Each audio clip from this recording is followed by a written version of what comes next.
Speed news కి స్వాగతం.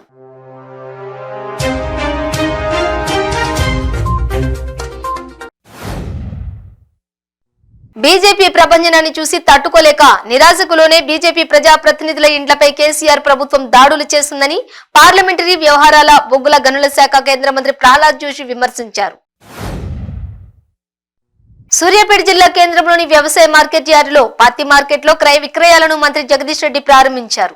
రైతులు సాంప్రదాయక వరి, ఇతర పంటలతో పాటు వాణిజ్య పంటలైన పత్తి పండించడం వారికే లాభదాయకమని మంత్రి జగదీష్ చెప్పుకొచ్చారు. టిఎల్ కాంతారావు శత జయంతి ఉత్సవాల సందర్భంగా చిక్కడపల్లి త్యాగరాయ గాన సభలో జరిగిన సభలో రాష్ట్ర వ్యవసాయ శాఖ మంత్రి సింగిరెడ్డి నిరంజన్ రెడ్డి పాల్గొన్నారు. కాంతారావు కలియుగ నారదుడని, సాంఘిక జానపద చిత్రాల్లో వారి పాత్రలు మరువలేనివని మంత్రి నిరంజన్ రెడ్డి అన్నారు. మెదక్ జిల్లా గడిమోన్పల్లిలో వరిధాన్యం కుప్పలకు మంటలు అంటుకున్నాయి. పొలాల్లో వరి కోయించి గడ్డికి కొంతమంది రైతులు నిప్పు పెట్టారు.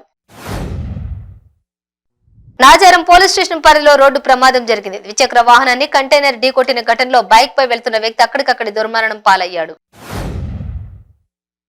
టీడీపీ రాష్ట్ర మహిళా అధ్యక్షురాలు వంగలపూడి అనిత నేతృత్వంలో నరసాపురం పట్టణ టీడీపీ కార్యాలయంలో నరసాపురం పార్లమెంట్ మహిళా అధ్యక్షురాలు డాక్టర్ సిరిగినేటి రాజ్యలక్ష్మి ఆధ్వర్యంలో మాటామంతి బోచర్ విడుదల చేశారు. ఆక్వా రైతులపై ప్రభుత్వం వ్యతిరేక విధానాలను ఖండిస్తూ మాజీ ఎమ్మెల్యే రావి వెంకటేశ్వరరావు ఆధ్వర్యంలో టీడీపీ శ్రేణులు గుడివాడలో ఆందోళన చేపట్టారు. గుడివాడ మత్స్యశాఖ కార్యాలయం ముందు ధర్నా చేపట్టారు. రొయ్యకు మద్దతు ధర ప్రకటించి విద్యుత్ సబ్సిడీలను పునరుద్ధరించాలంటూ ఆక్వా రైతులు నినాదాలు చేశారు. శ్రీహరికోట అంతరిక్ష ప్రయోగశాల నుండి ప్రయోగానికి సిద్ధంగా ఉన్న తొలి ప్రైవేట్ రాకెట్ ప్రయోగం విజయవంతమైంది. అంతరిక్ష ప్రయోగాల్లో భారతదేశ కీర్తిని మరో మెట్టు పైకి తీసుకెళ్లే విధంగా హైదరాబాద్ కు చెందిన స్కై రూట్ అనే ప్రైవేట్ సంస్థ భారత అంతరిక్ష ప్రయోగాల్లో తొలి అడుగు వేసింది. గుండం చంద్రమౌళి చారిటబుల్ ట్రస్ట్ సేవలు విస్తృతం చేసేందుకు కృషి చేశానని టీడీపీ సీనియర్ నేత గుండం చంద్రమౌళి పేర్కొన్నారు. నంద్యాల జిల్లా నందికోట్కూరు పటేల్ సెంటర్ లో ఆర్థిక మంత్రి బుగ్గన రాజేంద్రనాథ్ రెడ్డికి వ్యతిరేకంగా సిపిఐ నాయకులు ధర్నా నిర్వహించారు. డోన్ పట్టణంలోని రుద్రాక్ష గుట్టలో నివసిస్తున్న పేద ప్రజలకు ఇళ్ల పట్టాలు ఇవ్వాలని డిమాండ్ చేశారు. నిజామాబాద్ ఎంపీ అరవింద్ ఇంటిపై దాడి హేయమైన చర్యని బీజేపీ నాయకులు అన్నారు. ఎంపీ ఇంటిపై తెరాస నాయకులు, కార్యకర్తలు దాడిని ఖండిస్తూ బీజేపీ నాయకులు మెట్పల్లి పట్టణంలోని పాత బస్టాండ్ లో రాస్తారోకో నిర్వహించారు. జగిత్యాల జిల్లా మెట్పల్లిలో లలిత కళా సమితి ఆధ్వర్యంలో గద్దె లక్ష్మీనారాయణ రచించిన నడకను ఆపకు పుస్తక ఆవిష్కరణ కార్యక్రమం వాసవి గార్డెన్ లో నిర్వహించారు. ఈ సందర్భంగా ముఖ్య అతిథిగా హాజరైన ప్రముఖ కవి, సినీ గేయ రచయిత అశోక్ తేజ, జగిత్యాల జిల్లా ప్రధాన న్యాయమూర్తి నీలిమ, రామోజు హరగోపాల్, ఎటుమల్ల విజయభాస్కర్ రెడ్డి హాజరై పుస్తకాన్ని ఆవిష్కరించారు.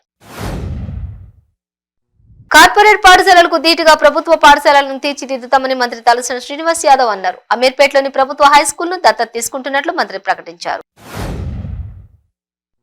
నాయి బ్రాహ్మణ వృత్తిలోకి రిలయన్స్ న్యాచురల్స్ స్పా పేరుతో బడా పెట్టుబడిదారులు ప్రవేశించేందుకు యత్నిస్తున్నారని తెలంగాణ మంగళి కుల వృత్తుల సంఘం రాష్ట్ర అధ్యక్షులు కోదండ రామస్వామి ఆరోపించారు. ఉస్మానియా విశ్వవిద్యాలయంలోని హాస్టల్స్ వెంటనే కేటాయించాలంటూ విద్యార్థులు ఆందోళనకు దిగారు. ఓయూ పరిపాలనా భవనంలోకి చొచ్చుకొచ్చారు. దాంతో పరిపాలనా భవనం వద్ద ఉద్రిక్తత నెలకొంది. ఒరిస్సాలో జరిగిన దారుణ ఘటన సభ్య సమాజాన్ని తలదించుకునేలా చేస్తుంది. కళాశాలల కొత్తగా వచ్చే విద్యార్థులను ర్యాగింగ్ పేరుతో చిత్రహింసలకు గురి చేస్తున్నారు. ఓ విద్యార్థిని పట్ల అసభ్యకరంగా ప్రవర్తించిన విద్యార్థులపై చర్యలు తీసుకుంటున్నట్లు తెలుస్తోంది. ఖమ్మం జిల్లా నేలకొండపల్లి మండలం పైనంపల్లిలో పిఎస్సిఎస్ ఆధ్వర్యంలో ఏర్పాటు చేసిన ధాన్యం కొనుగోలు కేంద్రం ప్రారంభోత్సవంలో మంత్రి పువ్వాడ అజయ్ కుమార్ పాల్గొన్నారు. పిసిసి అధ్యక్షులు రేవంత్ రెడ్డిని జూబ్లీహిల్స్ లోని ఆయన నివాసంలో British deputy high commissioner Gareth Wyn Owen మర్యాదపూర్వకంగా కలిశారు. ఈడీ విచారణకు ఈడీ అధికారుల ముందు ఎమ్మెల్సీ ఎల్ రమణ హాజరయ్యారు. క్యాసినో కేసులో విచారణ నిమిత్తం ఆయన ఈడీ కార్యాలయానికి వచ్చారు.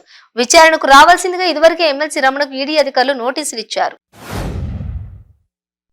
నర్సీపట్నంలో జనసేన నేత సుందరపు విజయ్ కుమార్ మీడియాతో మాట్లాడారు. ప్రజల ప్రాణమానాలను వైఎస్ఆర్ పార్టీ నాయకులు హరిస్తున్నారని ఆయన ఆరోపించారు. రాష్ట్రంలో మిత్రపక్షమైన జనసేన ఇళ్ల పథకానికి సంబంధించి సోషల్ ఆడిట్ చేశారన్నారు. వైసీపీకి సంబంధించిన స్థానిక ఎమ్మెల్యేలు గట్టిగా నిరోధించడాన్ని బీజేపీ ఖండిస్తుందని బీజేపీ రాష్ట్ర అధ్యక్షులు సోము వీర్రాజు అన్నారు. ఉమ్మడి శ్రీకాకుళం రాజాం మండలం గెడ్డవలసకు చెందినటువంటి దివ్యాంగులు ఉద్యోగాలు ఇప్పిస్తామంటూ లక్షల్లో దోచుకుంటున్నాడు.